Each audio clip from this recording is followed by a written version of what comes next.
Hello boys and girls, ඉතින් මොකද වෙන්නේ ඔන්න ඉතින් ආදත් උඩ වෙවිලින ආලුත් මලුත් විදියක් කරගෙන ඉතින් channel එක subscribe කරලා share පාරක් දාමු.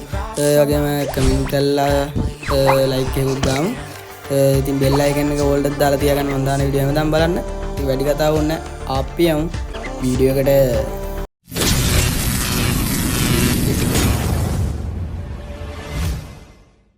Team boys and girls අද වීඩියෝ එක කතා කරන්නේ මචං Oppo A5X එකේ setting මේ sensitive set එක ගැන. ඉතින් මෙන්න මේ comment එක දාලා තිබ්බ එක ගැන තමයි ඉතින් අද වීඩියෝ එක ගෙනල්ලා තියෙන්නේ. ඉතින් මෙයාගෙන් ඉල්ල තිබ්බ මේ A5X එකේ sensitive set එක. ඉතින් වැඩි කතාවක් නැහැ මචං අපි බලමු මේ sensitive set එක.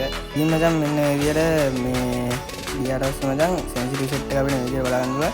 general එක මචං 174 දාගන්න red dot එක 188 දාගන්න full scope එක 180ට දාගන්න මචං full scope එක 170ට දාගන්න snap scope එක 90ට දාගන්න philips එක 80ට දාගන්න ඔය set එක තමයි ඉතින් Oppo එකේ තියෙන්නේ තව මචං ඔයාලා fire button එක මේ හදා ගන්න ඕනේ මචං fire button එක මචං 52ත් 55ත් අතර දාගන්න ආයිකින් one tap එකකින් smooth ගහන්න පුළුවන් ඉතින් සුපිරියට වැඩ කැලි දාලා ගැහුවා ඉතින් අද වීඩියෝ මෙච්චර කතා කරන්නේ හැමෝටම ජය වේවා